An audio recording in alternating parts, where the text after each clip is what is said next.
management, we are looking at hedging techniques. And one of those hedging techniques we discussed is called forward contract. So we are told here, if a company wishes to buy or sell foreign currency at some date in the future, then they can obtain a quote from the bank today, which will apply on a fixed date in the future. Once the quote has been accepted, that rate is then fixed on that date and on the amount fixed. And what happens to the actual or spot rate on the date of the transaction is then irrelevant. Listen and listen to me very well, ladies and gentlemen. What we are saying here is that if, for instance, I expect to get, like, say, $1 million in 6 months' time, I do not want to be in a situation where I'll keep on panicking, wondering how the exchange rate will look like in 6 months' time. So what I'll do is to go to Equity Bank, James Mwangi's bank. I tell James Mwangi, you know what? There is this person here who has promised me $1 million in 6 months' time. Why can't we agree on a fixed exchange rate today? Why can't we agree on a fixed exchange rate today? So if you can agree on a fixed exchange rate today and then have the same written down, then whatever contract we'll be having will be called a forward contract. Ladies and gentlemen, listen and listen to me very well. So forward contracts, we shall be having our rate that will be applied in the future agreed upon today, and then it is contractual. It will have to be applied in the future during that time, the way it was agreed earlier on. So meaning that the spot rate on that date, the prevailing exchange rate on that day will be what? It will be irrelevant. Now listen and listen to me very well. I happen to be having some 2 examples here. I'm told X is due to pay $200,000 in 1 month's time. And then they have given us the spot here, and then they have given us the 1 month forward. If X contracts 1 month forward, how much will he have to pay in 1 month's time in pounds? Now, I would want a good student yet, first of all, to talk to me this night and tell me, in this question, the way you are seeing it, we've got 2 countries. Could you kindly give me the names of the 2 countries being involved here? We've got 2 currencies of 2 countries. Which countries here are being involved? Please talk to me. Which countries are involved? UK, thank you very much. UK and the US. Thank you very much. UK and the US. Now, the other question now is this. The company that we have in the question is called X. Who can define the residence of this company X? Where do you think is it based? Is it a US company? Is it, ladies and gentlemen, is it a US company, or is it a UK company? This company X, example 3. Is it a UK company or Catherine ameruka kidogo, amesema yake ni paying in terms of US what here? Yes. Ladies and gentlemen, listen and listen to me very carefully. Assuming we have got this exchange rate, we have got this arrangement, assuming we have got this arrangement, we have here Kenya versus Uganda. And then you come and tell me, J. Aura wants to pay 30 million Uganda shillings. Trust you me, automatically I cannot be based in Uganda. I can't be a Ugandan. Because if I were a Ugandan and I would want to pay some amount here which is in Uganda shillings, then I'll not have a foreign exchange risk.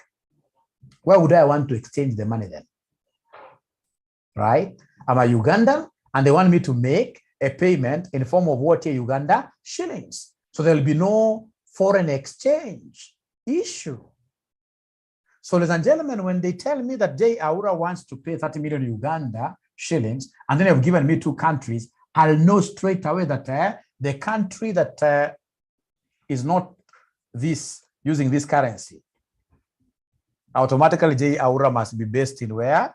In Kenya. That is why this amount is giving him a problem, because he has to go through an intermediary to do what to change. Now listen, ladies and gentlemen, when you look at this particular question here, we are told X is due to pay $200,000.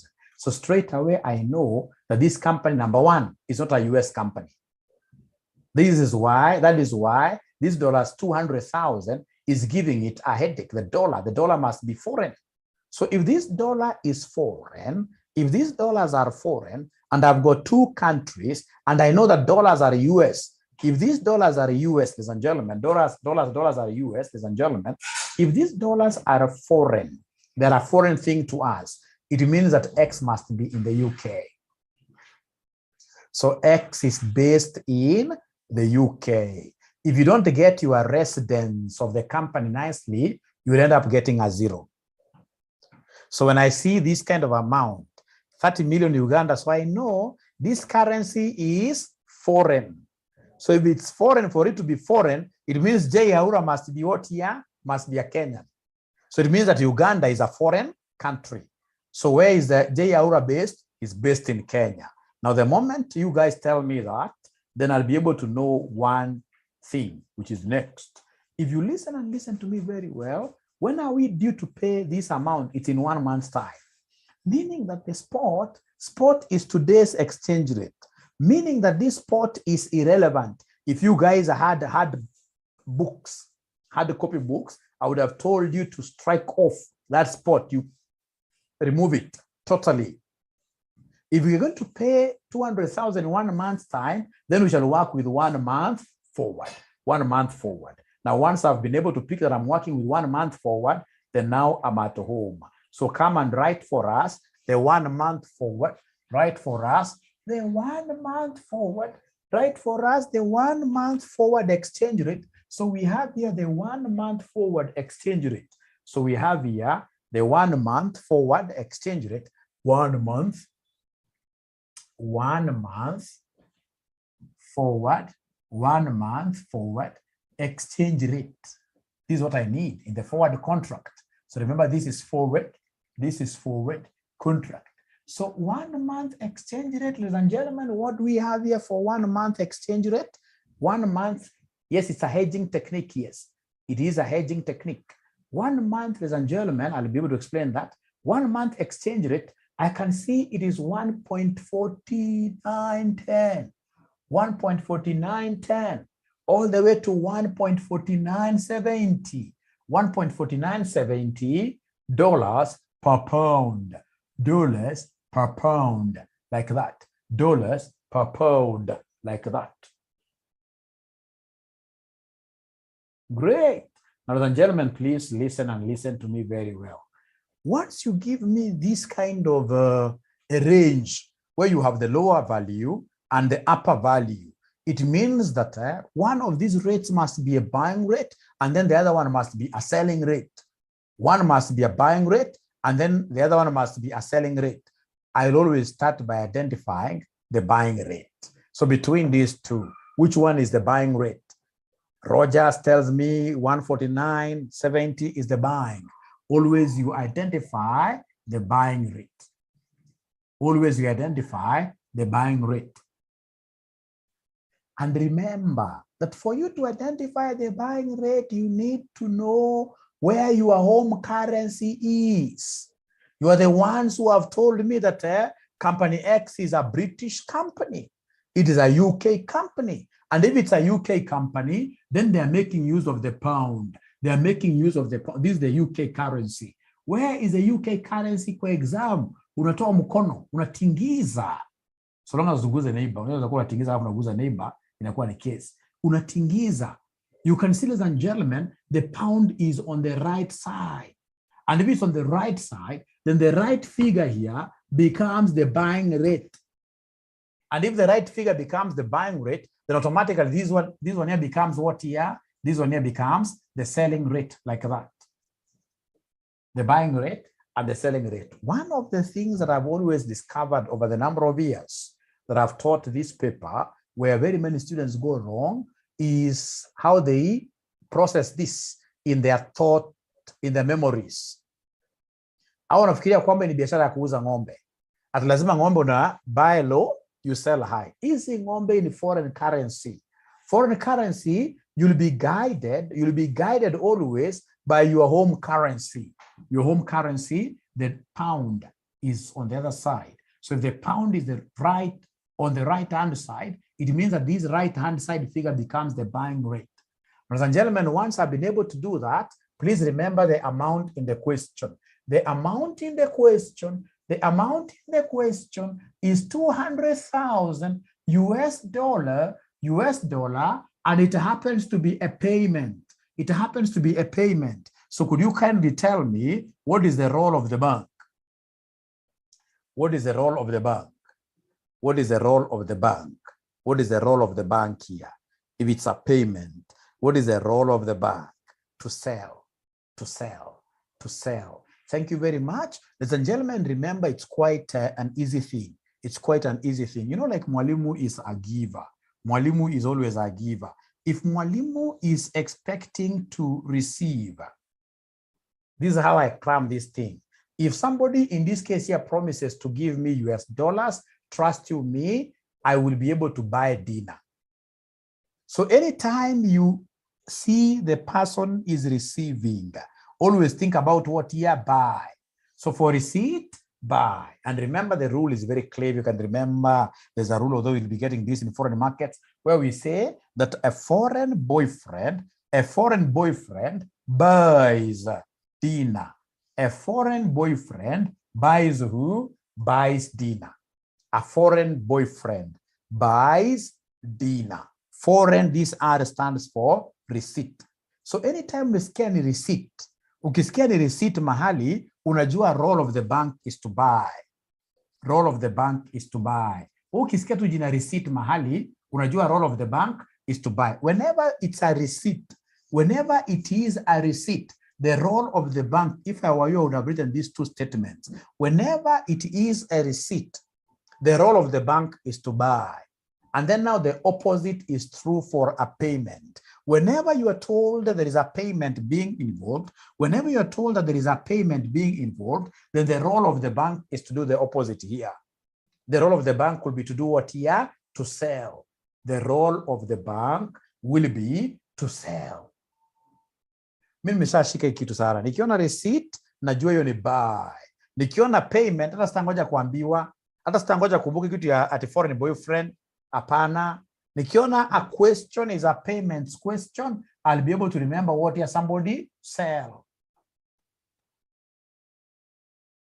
To enable me pay, I must sell something. I must sell something. That's how I cram these things. For payment, the bank, the role of the bank is to sell. So if you allow me, I will be able to come here and delete this, and delete this, and delete this, and delete this, and wrap this. And then, ladies and gentlemen, I'll come and reiterate the fact that the role of the bank here, because this is a payment, the role of the bank will be to sell. And it will sell at what rate? The selling rate is given here. The selling rate is given here, which is 1.4910. Na kuna mwanafunzi mmoja, si wengi nilipata, akaniambia siku moja, mwalimu sielewi kitu. Nikamuuliza kwa nini, akaniambia sielewi kwa sababu atikiandikwa hivi, atinamaanisha ati ya kwanza ati ni dola, ati na hii ya pili ati ni pound. Ndivyo alikuwa akiniambia. Sasa hebu angalia. Iko mwanafunzi anafikiria namna hiyo? Hapa. Iko mwanafunzi anafikiria hivyo. Iko mwanafunzi ambaye anafikiria hivi. Ati vile imeandikwa hivi dola per pound. Ati ya kwanza ni dola na ya pili ni pound. Iko anafikiria hivyo kweli? Mimi Caleb hapana. Zote mbili ni the same. Zote mbili ni dola per watt ya per pound. Hata hii ni dola per watt ya somebody per pound. Dola per watt ya dola per pound. Zote mbili. Unaona? Zote mbili ni dola per pound. So kumaanisha hii ni dola per pound. Per pound. Dola per pound. Dola per pound. Zote mbili the same. Sasa kutoka hapo, please enda mbele now, you exchange. Could you kindly exchange for us? Kindly exchange for us. So wakati hapa, ladies and gentlemen, wakati hapa pia utapata sana wanafunzi sasa pia mali wanafanya makosa sana. Mali wanafanya makosa sana.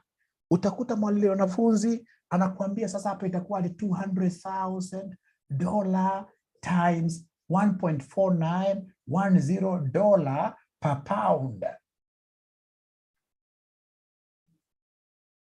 Rona, utapata mwanafunzi ameanza sasa nikuuliza toka primary school ile swali ya foreign exchange. Uliambiwa aje kama hii ni dola na hii ni dola, can you multiply them?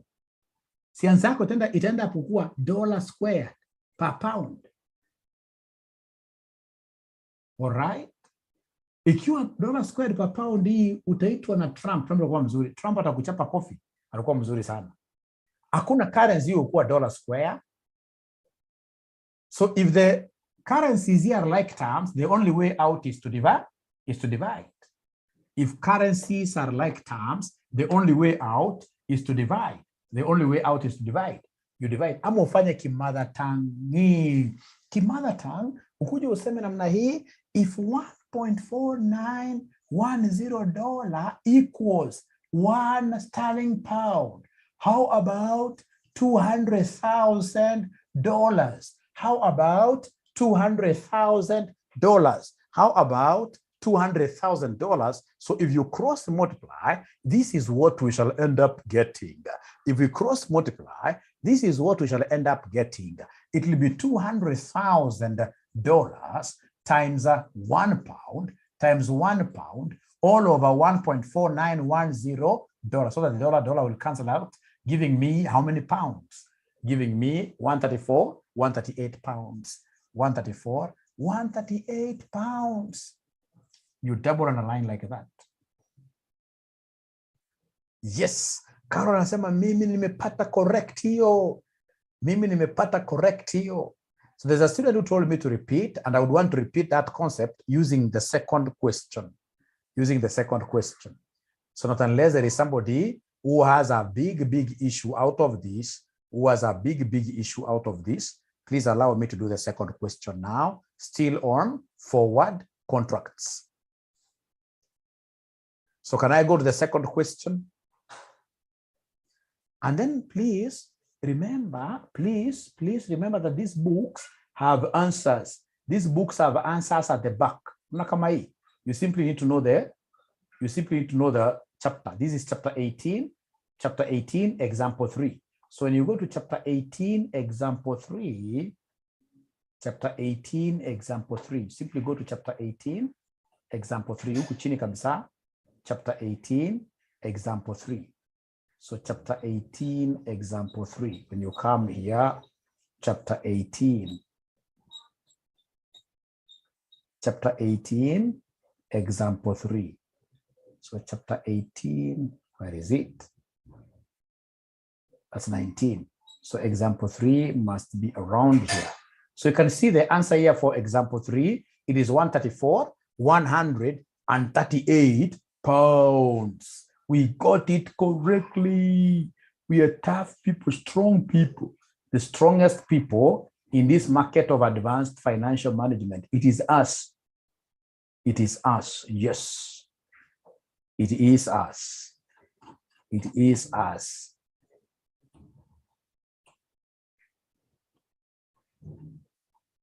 Ni vile sasa nyinyi hamjui ile muziki zetu za kitambo, ndio imbia muziki mzuri. Sasa siku hizi muziki zao ni mbaya, sijui hatupangwi. Ingine nilisikia wakisema weka shida chini, ati mikono juu. Sasa ni muziki gani hata nyinyi mkiulizwa? Ni muziki gani? Ni muziki mbaya. Aya. Can we go to example 4 now? Example 4. Can we go to example number 4? Example number 4, what are we being told? Utaijua sana. Hata ndio utaka kunipiga support. Aya. So ukiangalia hapa mbele, wanatuambia Y is due to receive 150,000 in 3 months time. Even if I'll not get any other mark, there is a mark I will get. There is a mark I will get. Which mark is this? There is a mark I will get, ladies and gentlemen, here. There is a mark that I will get. There is a mark that I will get. There is a mark that I will get. There is a mark that I will get. But the amount is $150,000 which this time round is a receipt. So if I'm the one who is working on this, ladies and gentlemen, I will be able really to walk majestically before this examiner and even write for him in capital letters. This is something I have to scream so loudly. He has to know that I really know this. So I'll come and say, roll of the bank. Who is this who is saying is to pay? Roll of the bank. Namwandikia kubwa kabisa. Karibu namwandikia red pen. So roll of the bank is to do what here, somebody here? Is to buy. Roll of the bank is to do what here? Is to buy. Is to buy. Roll of the bank is to buy. Roll of the bank is to do what here? Is to buy. Roll of the bank is to buy. So come on, receipt, unajua bank is gonna buy. Bank is gonna buy. So first of all, are we in agreement with this? Are we in agreement with this? Are we in agreement with this? Are we in agreement? Are we in agreement? Yes. Thank you very much. Now from there, ladies and gentlemen, I can see some very good language here. And this is a language that SCC, not SCC, but CPA has used to really confuse my students. Wamesema 3 months forward, wakasema hapa CPM. So hii CPM inamaanishaje? CPM inamaanishaje? CPM inamaanishaje? Abracadabra. CPM inamaanishaje? CPM inamaanishaje? Per month, thank you very much. Per month, thank you very much. Per month, Wamboi. Great, umejaribu sana. Nani mnaweza jaribu tena kutuambia CPM, CPM, CPM, CPM. Ladies and gentlemen, ukiona imeandikwa kitu inaitwa CPM, hapa kuna vitu viwili. Kuna vitu viwili. Kuna vitu viwili. Ukiona imeandikwa CPM, inamaanisha cents premium. Cents premium. Aya. Cents premium. Cents premium. Cents premium. Ladies and gentlemen, listen and listen to me very well. Nikisikia jina premium, there must always be something about lazima nikumbuke. Nikisikia jina premium, I'll always pick it from capital Addis. Like this. This is something that is so close to my heart. Capital Addis. Addis. Actually, if I quit D3. Addis. Tatu. Yani, inamaanisha always add discount. Always to get the future rate, add what here? Add discount. Add discount. Add discount. Nimeshaona question yako Evamo, utaona saizi tu. Yani ukiona mali discount iko, una add discount. And therefore subtract. And therefore subtract what here somebody premium. Because they always go different. Great. Great. You can see my mom is telling us last semester's question had the sense na ilikuwa ni maneno hiyo. Aki examiner anapenda kuona wanafunzi na hivi vitu ya sense, anawaonea. So kwanza wewe sasa umeshaandika kitu mahali. Umeandika concept kweli mahali. Umeshaandika concept kweli mahali, and really I would have wanted you guys to highlight this using, I used to talk of yellow color for long. Yellow color, lakini sasa Ruto ameniweza. Amekuja akachukua kala yangu, imagine. Na mimi ni apolitical. Sasa siku hizi nataka kuambia mambo ya kala sana. Lakini mimi napenda yellow sana. Napenda yellow sana.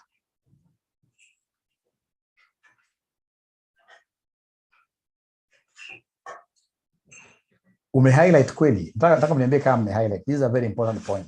Umesha-highlight ama bado? Umesha-highlight ama... Thank you very much. Thank you very much. Thank you very much.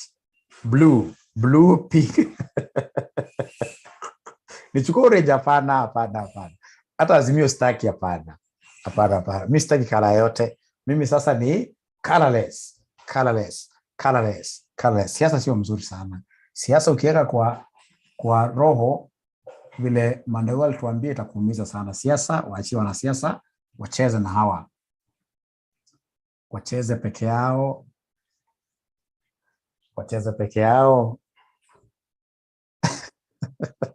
Yeah, ikiisha bila, I'll be very happy. I'll go back to my yellow color. Mimi napenda yellow sana. Yellow. Hata bibi lazima nilitafuta wa yellow. Na si hii hata mimi ni black, lakini napenda yellow. We shall overcome. Now, ladies and gentlemen, listen to me very well. What have we said? Add discount. Always you add what here? You add discount. You always add discount. And then we subtract what here? Forget about everything we shall learn. But today, remember this chorus. Subtract what here? Premium. Subtract premium. Move like that. Aya. Sasa nisikize na unisikize vizuri sana. Tukimaliza swali utakuwa umeelewa sana vitu mingi sana. Yaani tunasema the forward rate will be equal to, in our case here, it will be equal to the spot minus premium move. Tena andika hii kitu, andika hii. Because they have given us premium, kwa hivyo kupata forward, nitachukua the spot minus premium move. Please tena kuja andika hii vizuri namna hii. Alafu nakuwa na highlighter. Kama mna highlighter, ubai highlighter yote. Na highlighter ya pink sio mzuri. Highlighter ya color zingine sio mzuri. Highlighter ambayo na highlight vitu very conspicuously ni yellow. Hata ukiangalia jamaa mmoja alifanya hizi emoji kama emoji ya kucheka, emoticons zote ni yellow. Yellow is the thing.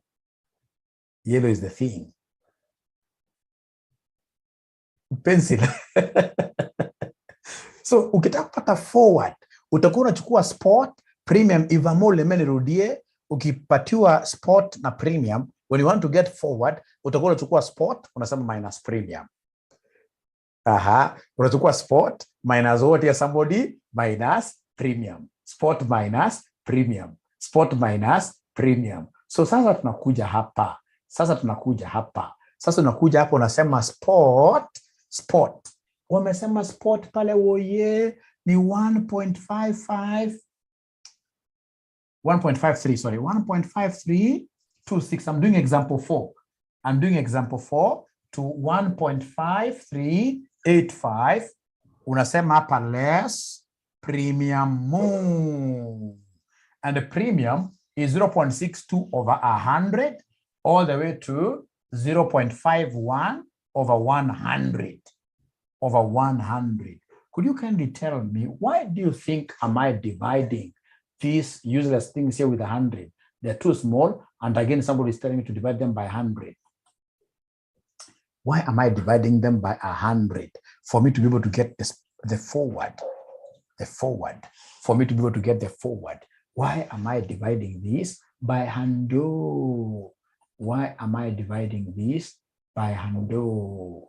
Stop video. Thank you very much, Meshkip. Amesema these things are in cents. Ukisikia cents, lazima whichever currency. Ukisikia mekwambia cents, lazima uliwezi divide na 100, sababu ya percent. Lazima divide na 100, like that. Abracadabra, nimeona wanafunzi wameanza kulala namna hii. Wameanza kulala. Usilale tafadhali. Hii ni very important. Hii ni savior. To convert to pound here. Hii ni savior. Lakini ukisikia cent, ukisikia tu cent mahali, always divide those figures to, divide them by 100. To change them either to Kenya shilling or whichever, always divide them by what here? By 100. Oh yeah. Ebu chukua hii figure, sema this minus this. This minus this divided by 100. Ebu chukua hii figure, nipatie lower limit. Nipatie lower limit. Unasema this minus this, unipatia figure. Aha, unipatia figure. Yes, even Kenyan cents. Unajua cents, Lucy Allen, hizi cents ni mangotore. Unaona? Unaona kama ile imeandikwa 10 cents, inakuwa na cents 10. Shilingi moja inakuwa ni 100 cents. 100 cents. Wewe ukisikia cents, always divide them by 100 to get the major currency. Always. Tuko na beti ni 1.52, beti ni 1.5264 ameniambia. 1.5264. How many of us are able to get this figure? How many of us are able to get this figure? 1.5264. Thank you very much. Tuko na Silvanus, amenyamaza sana Silvanus. 1.5264. How about the upper limit? 1.5334, you're gone.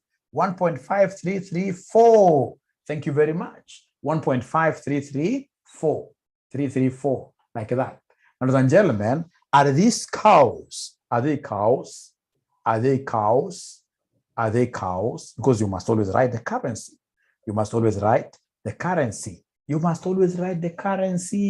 What am I supposed to write here?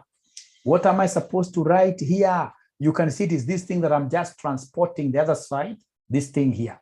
Dollar per pound. Always lazima andiko pande ile ingine. Dollar per pound.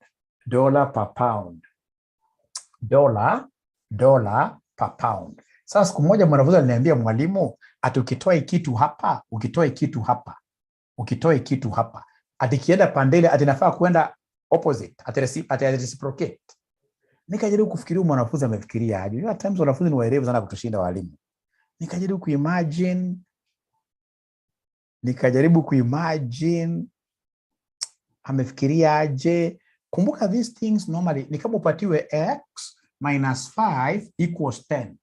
When this thing in this case here goes to the other side, when it crosses over an equal sign, it changes sign. So hapa hakuna equal sign imechange. Hakuna equal sign in between. Aje ndio swali. Haiwezi ka change. Ladies and gentlemen, it's only when you are crossing over these equals that these things here can reciprocate, but they can change what your sign. There is no way you can cross this. This is like River Jordan. And then you expect your life to be the same. Once you make that crossover, ladies and gentlemen, we expect in this case here your life to be very different. If you want to know what I'm telling you is true, go and ask Raila Odinga. Walimuona maneno, which is very good. Now, ladies and gentlemen, now after nimeona range hapa lower, lazima unipatie straight away the buying rate. Buying rate iko wapi? Buying rate ni gani buying? Unaangalia your home currency. This question was a straightforward question. Home currency in UK pound. UK pound unatingiza mkono. UK pound iko pande ile. So unakuja hapo unaandika hapa buy. Hapa ni buying. Hapa ni gani somebody? Hapa ni selling. Buying stroke what? Stroke selling. Buying stroke selling. So are we together up to there? Because pound iko pande ile. Thank you very much. Unfortunately, ulikuwa ushasema role of the bank is to do what? Role of the bank is to buy. No, unajua buying rate ndio hii hapa. So unajua role of the bank is to buy at what here? At 1.5334 dollars per pound. So you know straight away, ladies and gentlemen, we shall in this case here go ahead.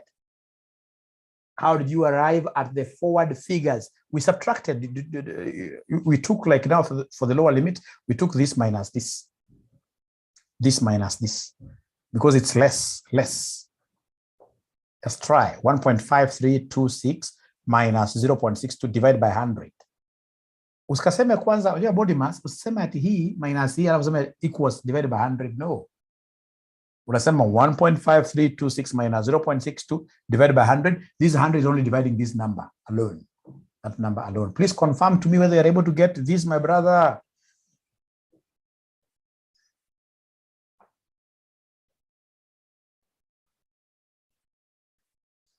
Na uniambie kama umepaka hapa highlighter ya yellow hapa. Yellow, kama umepaka yellow, those currents are very important. Mohammed Tego, thank you very much. Great, great. Yeah, tumeelewana now. The role of the bank, you guys told me, is to buy. It is to buy at what the buying rate is there. Now, the last thing that I will do is to go ahead and exchange. Go ahead and exchange for us. Go ahead and exchange for us. So when you are exchanging, it's very easy, it's smooth. It's $1.5334 equals £1. How about $150,000? $150,000. $150,000. So you cross multiply, itakuwa $150,000 times £1 divided by $1.5334, like that. Yeah. Alafu mwanafunzi pale, please enda mbele haraka. Huko nyuma ile kitabu, niambie kama tuko correct ama tuko wrong. Niambie kama tuko correct ama tuko wrong.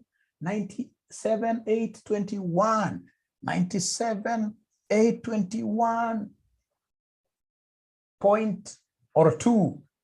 Yes, pounds. Nataka mwanafunzi aende huko nyuma haraka haraka, atuambie kama tuko correct ama wrong. There is a Kenyan, today we went to the Ukraine embassy, right? A gentleman, and they said kwamba anataka apeleke Ukraine aende kupigana vita. So I'm so sure that guy is just chasing cloud, right? Akiambiwa pana ndege tuende, international disaster. International disaster. Hizi yako front line. Chapwa. Kenya ni hatari sana. Great. So I hope kuna somebody wanaangalia.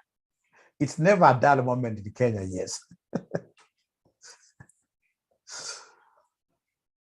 Where do you get the 150,000 Ryle? Sisi ni wabaya. Ryle, the question has it. Ryle, the question has it. The question has it.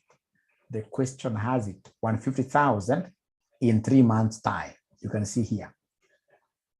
And then instead of them giving us forward rate, they give us forward cents premium. So to get the forward rate ourselves, we had to subtract. There is nobody who is confirming this answer for us from the back, from the back, from the back of the books. So it means I have to do it. But is there somebody who's trying to go straight away to the back of the books? It's supposed to be chapter number 18, question number 4, question number 4, question number 4, question number 4, question number 4, confirmed. Thank you very much. We are correct. We are champions. Confirmed. Thank you very much. Now, I would want us to try example 5 ourselves now and see how many of us will really be able to do what here to celebrate. Example 5, they have given us their discount. Example number 5, we have a discount there. Example number 5, we have a discount. Example number 5, we have a discount. Let's see how many of us will be able to get this correctly.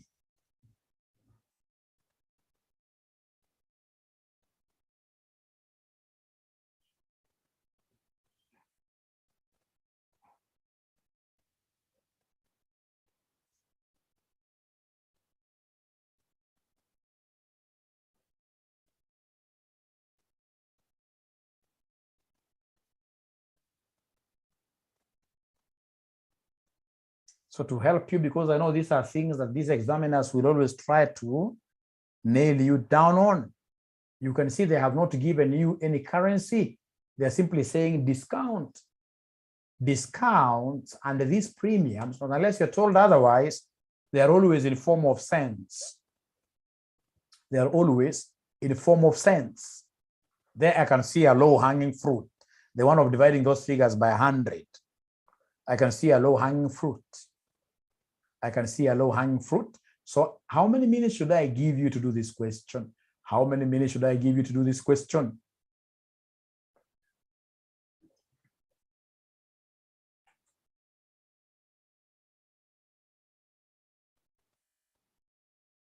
Okay. Good question from Maureen. Maureen, unaona pale, kumbuka ilikuwa nasoma high school. Kumbuka ilikuwa nasoma high school, Maureen, hapa. Unaona ukisikia pa. Ukisikia tu swali ambao umeambiwa hapa per pound. Inamaanisha this is 1 pound equal this per pound, 1 pound. So it is this dollars equals 1 pound. Have I answered you, Maureen? I'm so sure that it's a problem of so many students. Maureen, have I answered you? Great. But you haven't told me how many minutes I should give you to tackle my question. How many minutes should I give you to tackle my question?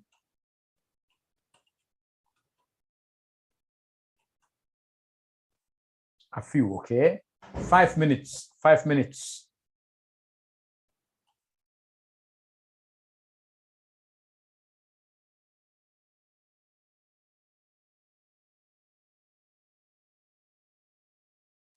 Then I would have given myself.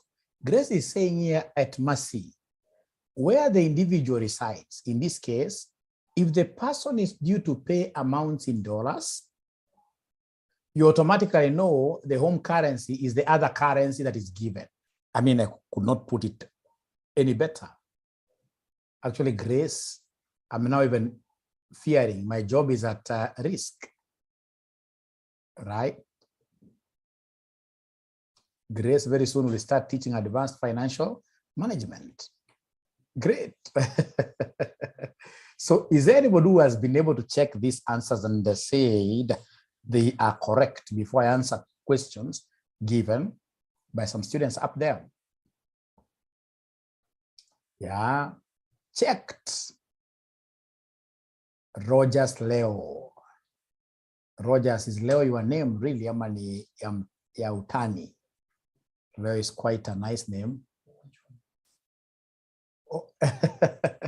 if it's your name, then you must be coming from the coast and Mchonyi. Yes.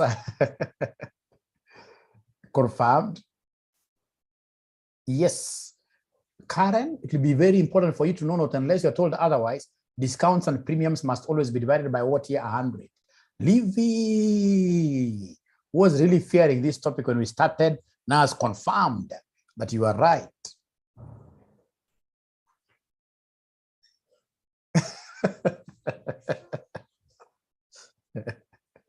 Okay. Stephen, I can see your Charity, correct.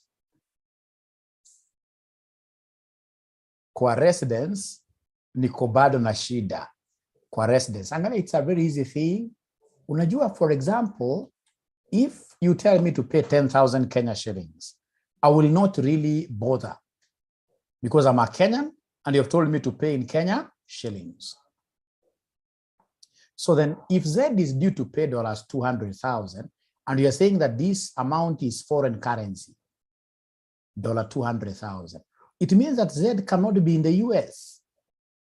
You can't have Z being in the US and is required to pay in terms of US dollar, then that will not be any financial problem, any financial exchange problem. If you're told the amount to be paid is in dollar, then automatically you know that the home currency is the other currency. So straight away, when you know the other currency in pound, you know straight away that this company is a UK company. Is a UK company. So Karo, sasa uko sawa. Karo uko sawa, sasa uko sawa, Karo.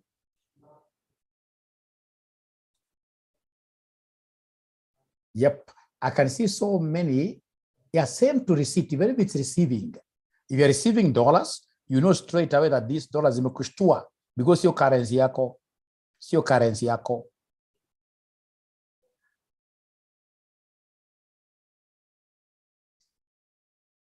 Even if you are going to pay or receive dollars, you know straight away that the dollars you are paying or receiving, those are foreign currencies. That's a foreign currency. Then the other currency becomes your home currency, Lucy.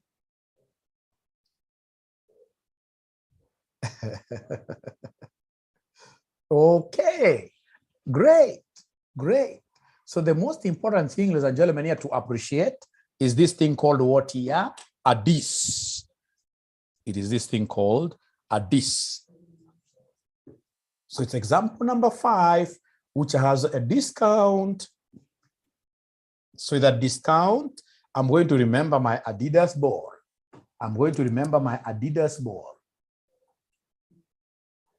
Because of the discount given here, I'm going to add to the spot.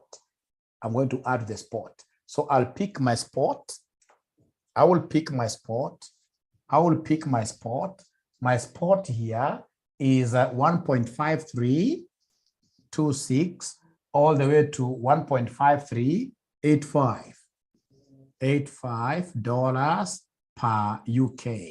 And then, of course, we're in agreement, ladies and gentlemen, that no, I've picked the wrong one. I've picked the wrong one. I've picked the wrong one from a different question. So the spot is 1.6582 all the way to 1.6623. 1.6623 dollars per what here? Per pound. Dollars per pound, like that. Now then, ladies and gentlemen, what else do I have there? What else do I have there? What else do I have here? The next thing that I have here, once I see this currency like that, I know this is spot. Then I know I need the 2 months forward rate.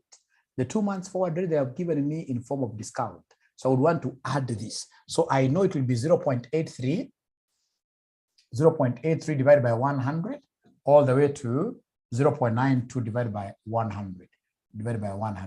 So ladies and gentlemen, listen to me very well. So this divided by, I can even start by dividing first. Can decide by dividing first. Could you kindly give me this figure?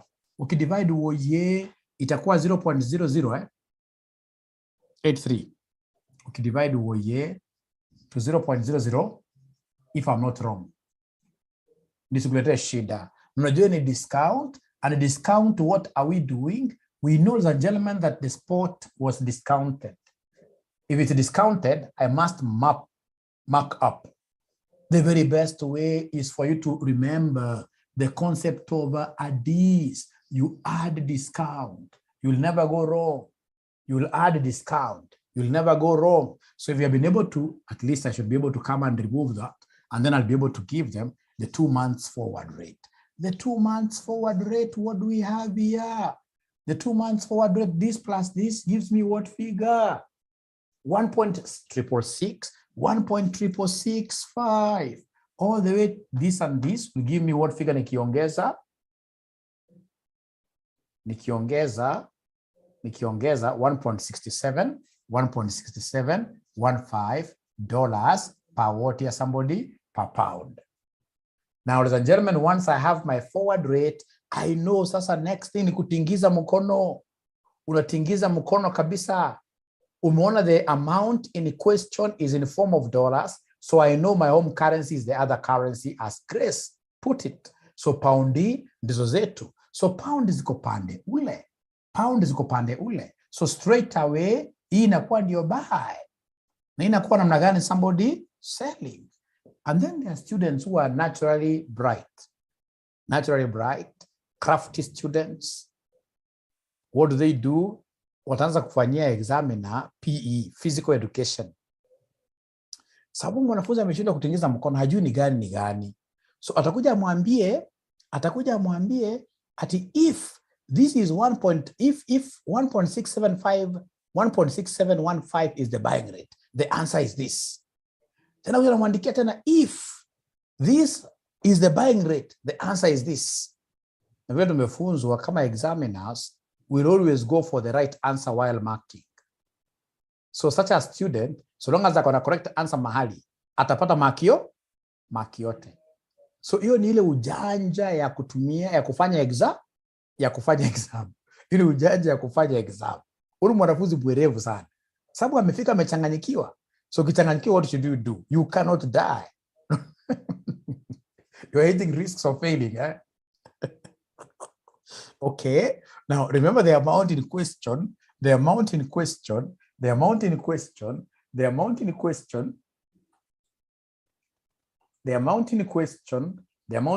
is 200,000. The amount in question is 200,000, which happens to be what here, somebody? It's a payment. And if it's a payment, what will be the role of the bank?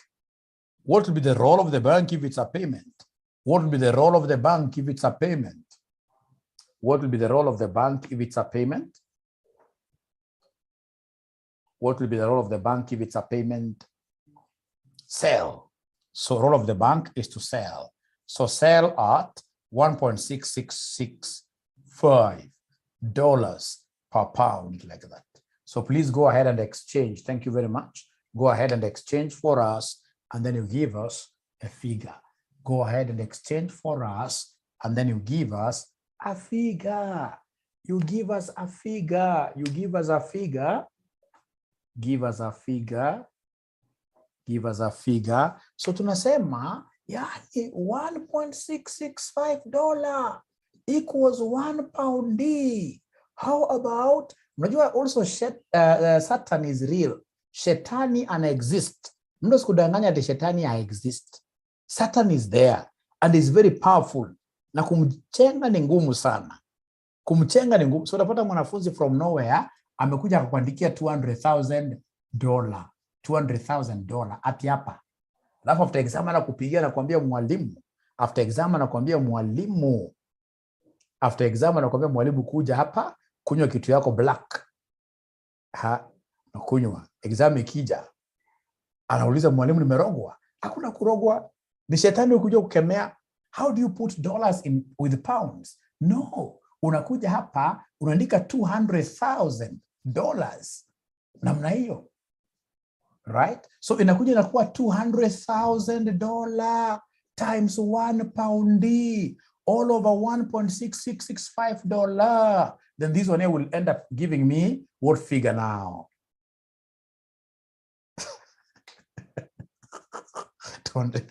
So bahati Saitani yuko, lakini unamkemea, unatoa fungu la 10.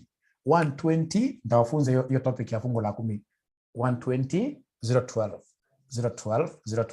pounds, like that. Unaandalaina.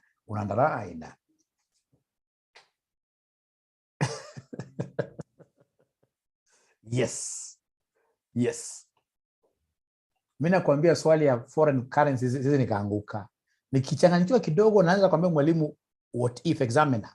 Naambia examiner what if I use this. Nakuja paka namwandikia hapo in conclusion.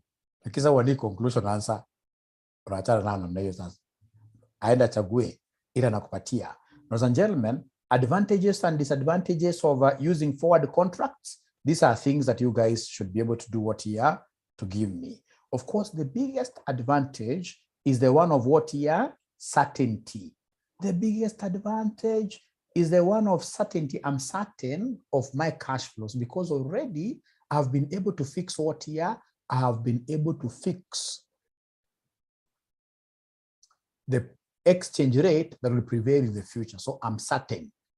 The disadvantage, there are quite a high possibility that come in this case here in that particular prevailing time when you have received this foreign money. There is a possibility that the exchange rate you agreed upon in advance may not be favorable to you. And yet, because it's contractual, you have to go with what you had agreed. So biggest advantage is the one of certainty. I'm able to plan my cash flows. Biggest disadvantage, there is quite a high risk, a high possibility of the exchange rate which you had agreed on earlier on being unfavorable to you. Ladies and gentlemen, listen and listen to me very well. Here we are. We go now to the most interesting part. Most interesting part, which is money market hedge. So when you hear, first of all, this concept of money market, what comes to your mind? What comes to your mind? Maureen Chebet, I would want really to have your camera off. I don't know why it keeps on coming on. Maureen Chebet, try to put off your camera. It's very possible. Simply go to click something there, see your camera, and then you are off throughout. Silvanus, also put your camera off. I'm the only man who should put what here? My camera on.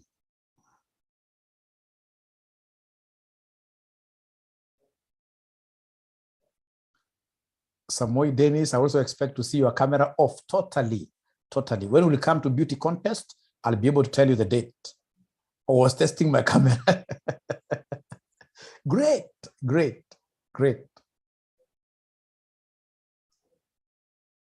Yeah. Problem now, when you test it like that, it will appear now in my video. I don't want it to appear in my video. Later on, you can come and tell me why were you using my photo here, my face here. You see? Okay. So when we talk of money market, this is a market for short-term borrowing, short-term lending. Unajua Kenya, watu ni wajanja sana. For those of you who work in banks, you must have heard of this money market thing. And it's so crazy because you'll get, for example, somebody who comes and borrows 20 million just overnight. So I don't know what they do with this money overnight. So by following morning, he'll bring back 20 million for the bank, he even adds them like $1 million, and he has gotten his profit. So you wonder what they sell over 12-hour window. This guy has been able to make like 5 million Kenya shillings, clean money. Or is it betting? What if you go and bet and then you lose everything? If you bet and lose everything, what will happen? I don't think it's betting. And those guys who do like that, they're very serious people. You die straight away. You die. So when we talk of money market, there must be one leg for borrowing. There must be another leg for what here? For lending. Borrowing, lending. Borrowing, lending. Money market is a market for short-term funds. Short-term funds. Short-term funds. Huwezi ukapata money market ya more than 1 year. Huwezi ukapata money market ya more than 1 year. Huwezi ukapata money market ya more than 1 year. Huwezi ukapata money market ya more than 1 year. Money market mingi ni ya 3 months, 4 months, and that is why we normally prorate whatever interest rates that are given there. So are we ready for this money market question? Are we ready for this money market question? Are we ready for this money market question?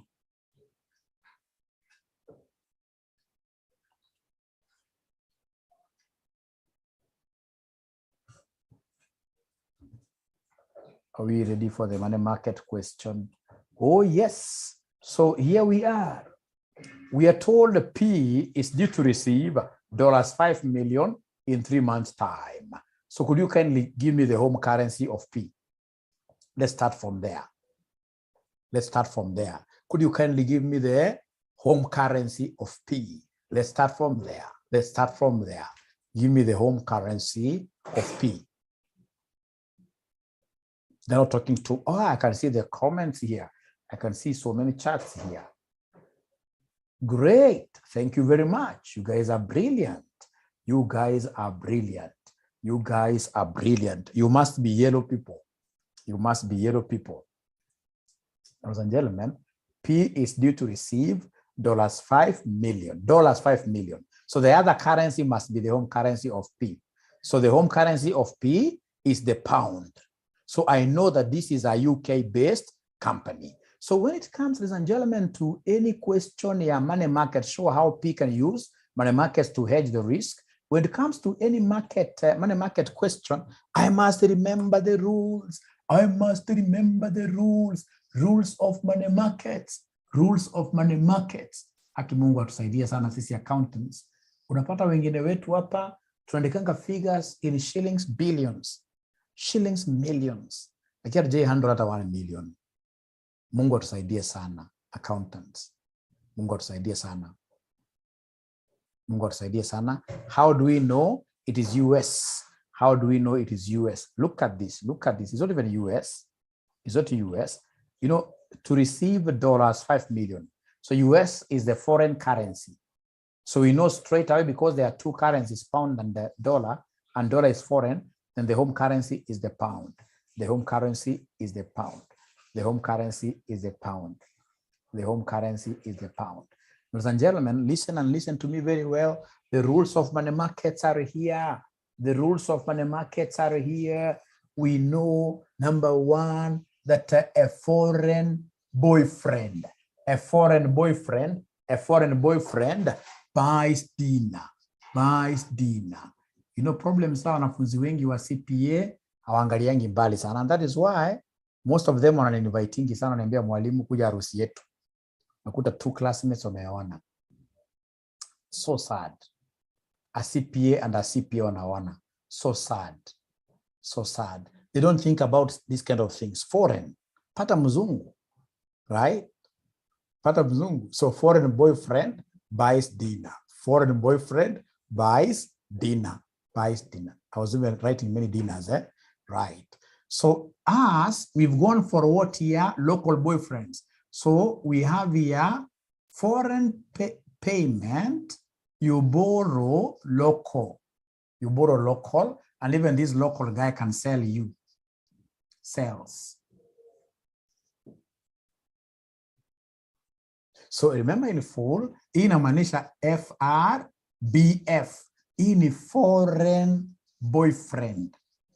Foreign boyfriend, at least mimi nilijaribu kidogo kama sikupata foreign girlfriend, nilioa Mkalenjin. Ilitoka, right?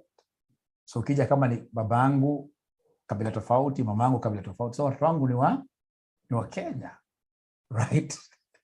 Watu wangu ni wa Kenya. Yeah. So foreign boyfriend. Very, very important. Anyway, ladies and gentlemen, this thing stands for what in full? This thing stands for foreign receipt. Foreign receipt, always borrow foreign. Yeah. Hebu niambie kama umeandika kitu ni full, na niambie kama a yellow highlighter imepita juu. Niambie kama yellow highlighter imepita juu. Niambie hii foreign receipt. Borrow foreign. Hiyo kitu ya maana sana. Yellow highlighter Mary amesema, Mary amekaa bila kuongea. Mary is my mother's name. I respect that name so much. Right. Ameongea. Betty pia amesema yellow imepita juu. Foreign receipt, borrow foreign. And then when you talk of this FPBL, inamaanisha if it's a foreign payment that you expect, foreign payment, you always borrow where? You borrow the local currency. So these are the 2 rules that I've been able to expound here. You can have this as a note. Anytime we talk about money market, like they told us last year, December, they gave us a money market. As I start doing the question, I must write those 2 rules like that. Now, look at the question that we have in context here. Is it a rule number 1 question or a rule number 2 question? Let's see. Example 6. Example 6. Is it rule number 1 question or rule number 2 question?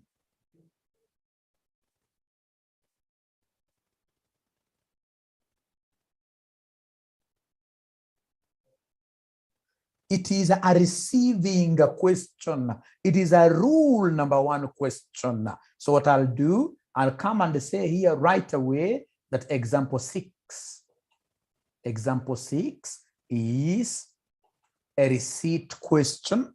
This is a receipt question, and therefore FRBF rule applies, and therefore FRBF rule applies. So example 6 is a receivable. You can see it's receiving. Is a receivable question. Is a receivable scenario.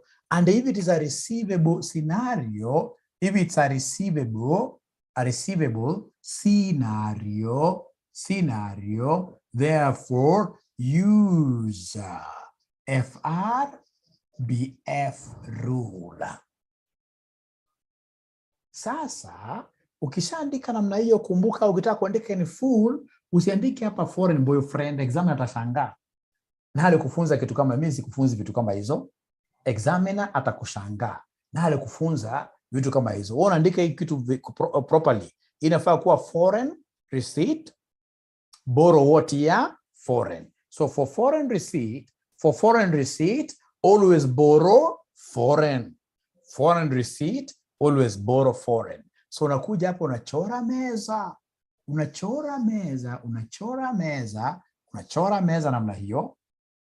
Kumbuka swali ya money market, watu unahesabu pesa kwa meza. Right? So unachora, hata kama uelewi unasema, unachora tu meza. Hii hapo unaandika borrow hapa.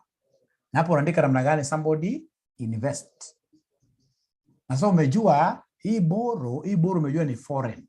Borrow ni foreign. Now you'll have to invest what here? Somebody local. Wewe umeniambia hapa foreign receipt, borrow foreign. Foreign receipt, borrow foreign. Are we together up to there?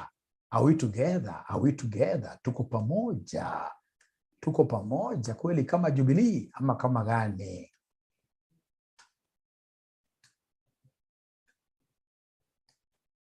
Very good. Thank you very much. So always mguu ya kwanza inafaa kuwa namna gani? Inafaa kuwa borrow. Mguu ya kwanza inafaa kuwa borrow. Unfortunately, wanafunzi wengi wanaogopa kuborrow sana. And that is against rules of what here? Financial management. Like myself, I borrow quite a lot. Yeah.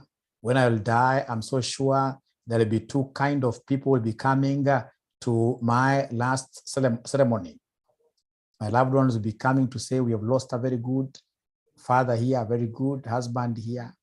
Wanafunzi wangu watalia waseme tumepoteza mwalimu mzuri. Lakini pia kuna wale bank, kwa jamaa mimi na pesa hii, hata kazi kwa insurance company ishindwe. Lazima una borrow always. Katika money market, mguu ya kwanza lazima ikuwe namna gani? Borrow. Mguu ya pili lazima inakuwa namna gani? Invest what here? Invest namna hiyo. Now ladies and gentlemen, listen to me very well. From foreign to local, I would want to do what here? To exchange. And always for money markets, we always make use of what here? Spot exchange rate. We always use the spot exchange rate to convert from one currency to the other. Haya. Sasa nisikizeni hapa. Tumesema ni spot. Katika money markets, I'm repeating again, we do not make use of forward contract rates. We always use what here? Somebody? We always use spot exchange rate. So what have we said, ladies and gentlemen? What we have said very importantly is that money market always uses the spot exchange rate. Money market always uses the spot exchange rate. If I were you, you know, even if, ladies and gentlemen, you don't like songs, even if your memory is not very good, you can never dare forget the chorus. So the same, this is our primary chorus, that for money markets, we always use what here? Spot exchange rate. How I wish all of us were children of the same mother. How I wish all of us were speaking the same language. I would have told you that chorus in that mother tongue.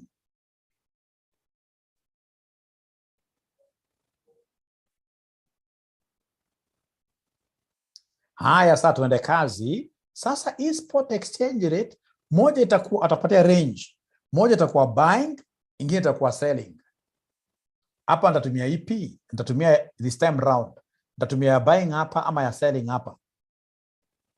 I will use buying rate. Why? Because you are the guys who have told me foreign boyfriend buys dinner. This buy.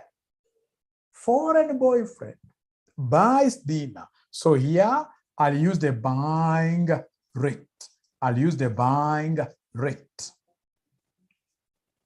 Ingekuwa ni the other one, the other rule, ningesema namna gani? Selling rate pale. Ladies and gentlemen, please listen and listen to me very well.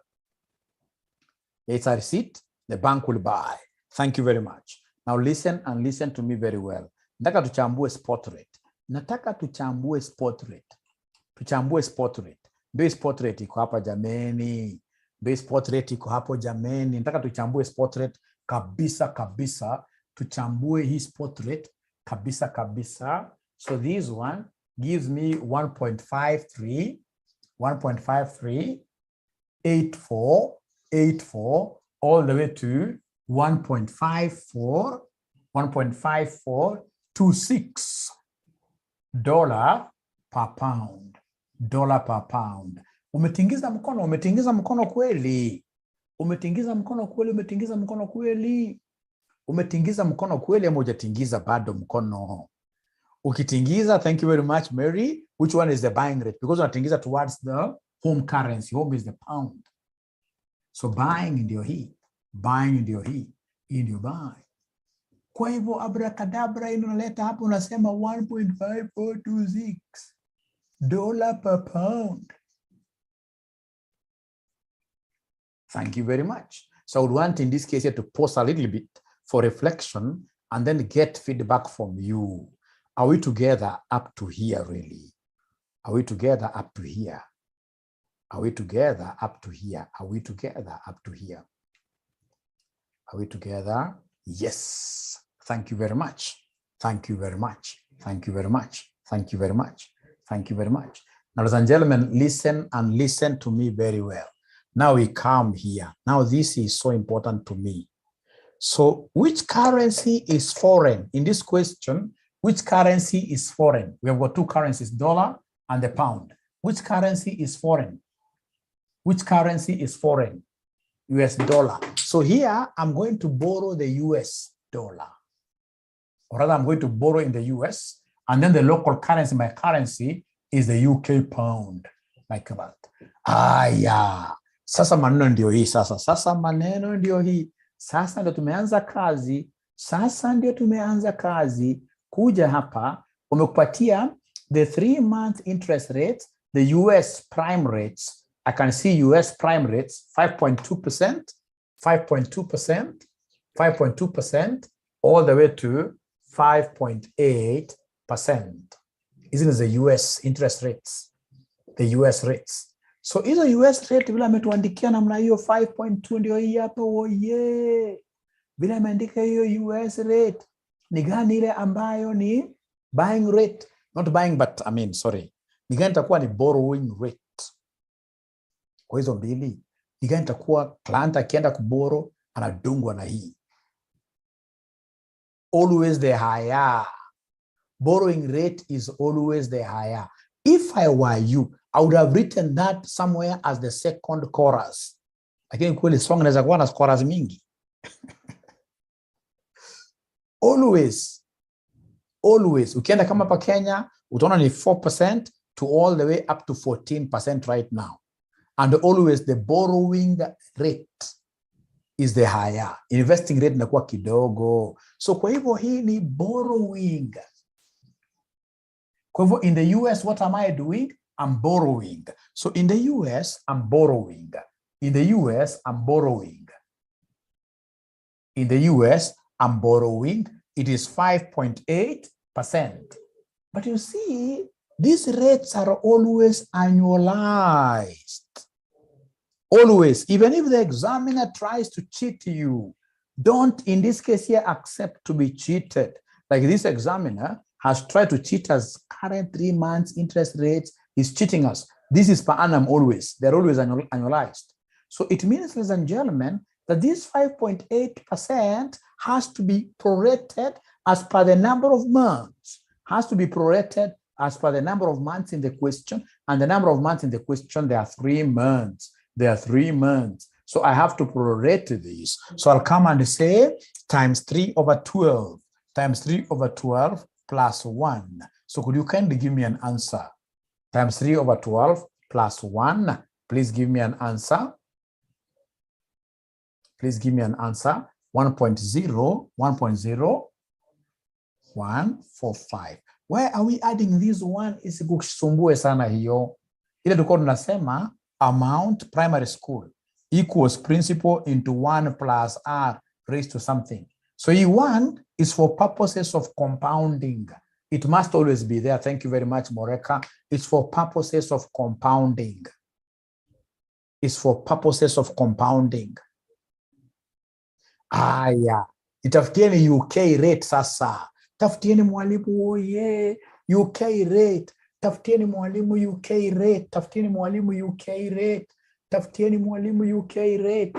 UK rate, what do we have here for UK rate? So UK rate ndio iko hapa. UK rate ndio iko hapa. UK rate iko hapa, UK ndio hii hapa. Wanakuambia ndio hii hapa. UK London Interbank offer rate. Hata usikajali kujua mali Libor. Hiyo ni interest rate ya UK. Ya UK wamekwambia ni 3.6% all the way to 3.9%. Always I will identify the borrowing rate. The borrowing rate is always the higher. The borrowing rate is always the higher. This one is the borrowing rate. Lakini ukitaka kuinvest wanakudunga ile ndogo Na sisi hapa local currency UK, you want to invest. So for the UK, I will pick 3 point what here? For the UK, I will pick 3.6% because it's investing here. It's investing there. So 3.6 times 3 over 12 plus 1. Nipatini figure jameni. Yegon, ameniambia ni 1.009. Yegon, ameniambia ni 1.009. Yegon, ameniambia ni 1.009. We shall overcome. Thank you very much. Now, ladies and gentlemen, it's after you have done all this good work that now you shall come and bring the money in the question. Money in the question is how much? How much do we have in the question? Please bring the money in the question. Please bring the money in the question. How much do we have in the question? It's 5 million Kenya shillings. 5 million who? US dollar. So nitaweka kwa mguu gani? Nitaweka kwa mguu gani? Nitaweka kwa mguu gani 5 million US dollar? Nitaweka kwa mguu ya US dollar. Shetani asikuingililie uanze kuleta pesa kwa dollar wewe kwa UK mguu. Ladies and gentlemen, it is here US dollar. Na kumbukieni tafadhali, pesa unaficha pesa chini ya meza. Pesa si kitu kwa ovyo ovyo. Pesa unaweka pesa chini ya meza. Pesa always unaweka chini ya meza. Pana weka pesa juu ya meza. Don't tempt, in this case here, your husbands. Don't tempt your spouses. Don't tempt your children. Pesa unaficha pesa chini ya wapi? Ya meza.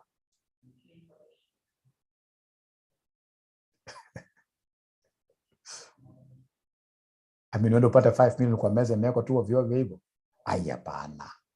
Sasa hata pesa nyingine ukichukua hata uwezi utaenda mbinguni tu, sababu hii ilikuwa ni beyond your, it is something ambao ungeweza kustahimili. Haiwezekani. So pesa, unaweka pesa chini ya meza.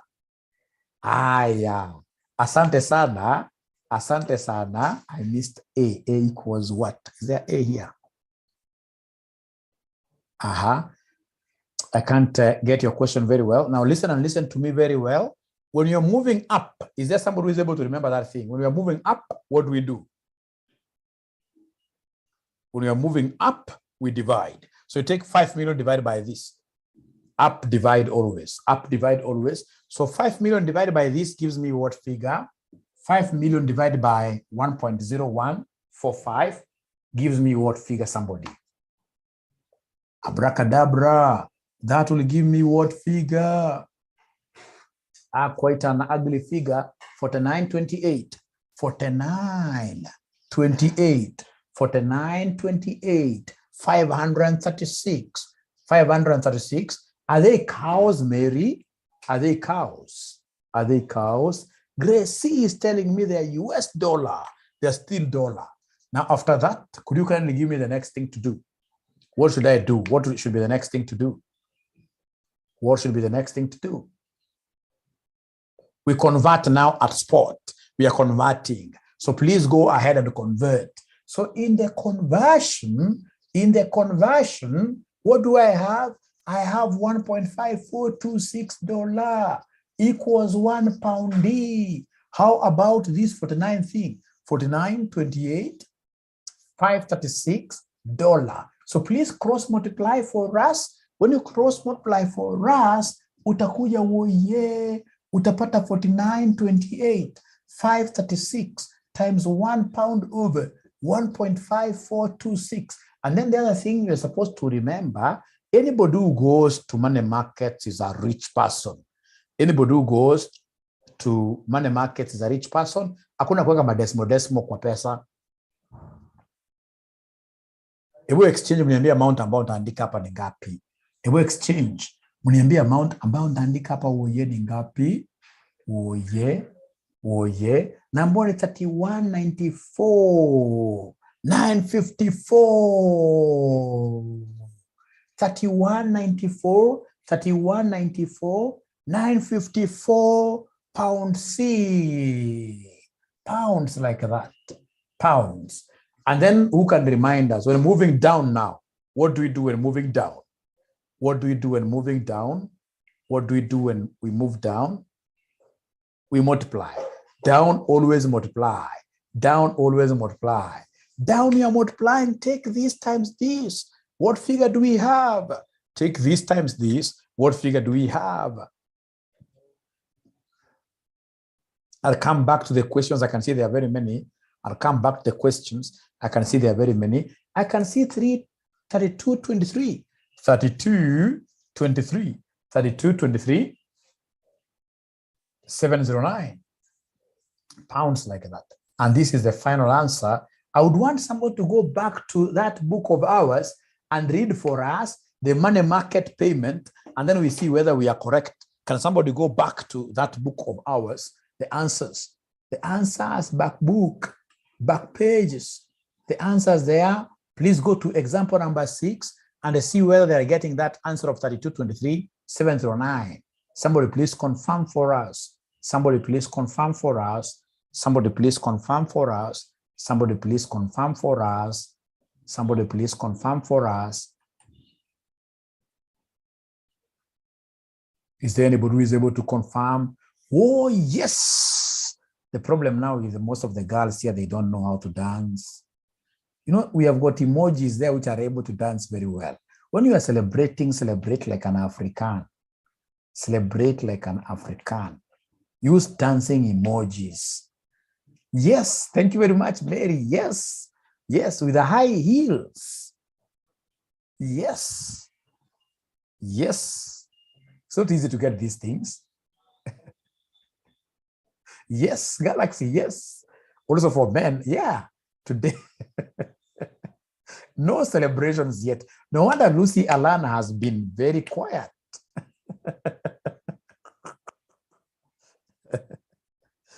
Okay, so at least Felicitas Kithome, right? You know, if you are a man, ensure that you are dancing using an emoji of a man, please. Yeah, like Purity is a lady. Your table will make sense the first. Thinking like never before. So we shall overcome. And I'm so sure there are very many of us ambayo hawajaelewa. So nataka tena nianze afresh. Charity amedance, hata tunapata dakika 2, tuone wangapi wana dance jameni. Wangapi wana dance jameni. Ukiongeza rudia pale kwa story ya up and down. Okay. Okay. Okay. Gracie danced so seriously. And we have to really get used to this dancing, doing these good things that other people are doing here. We can't afford to make accounting a boring person's profession. Floating, but I'm not giving up. Lipotea hapo kwa 49, 28. Ile ya kudivide kwenda juu. 75% kushika. Thank you very much. I like the encouragement. Bila ya amesema. At least Mureka amepata kaja maka na kula. Dance. Yes. Yes. Doreen Gatwiri. Ah, great. Great, great, great. And Doreen came with a friend I've forgotten the name of Doreen's friend. I've forgotten the name of Doreen's friend. These are people who would want to really monitor. Doreen will tell me the name of your friend. Was it Sylvia? Great. Ladies and gentlemen, there we are. So I would want to repeat, but before I repeat, I would want those students who have been able to dance right in front of our eyes, I would want them to try example 7. Please take a snapshot of example 7 as I repeat example 6 for students who have got questions. As I repeat example 6. So once you take a screenshot of example 7, please tell me, oh, yay, I've taken a screenshot of example 7 and I'm working on it. And then the students who are not able to get some values in example 6, I would want to repeat this for them. Yeah, they have taken already. Hawa, nataka nirudie kutoka mwanzo. Nataka nirudie kutoka mwanzo. Meshkipa mepata. Great.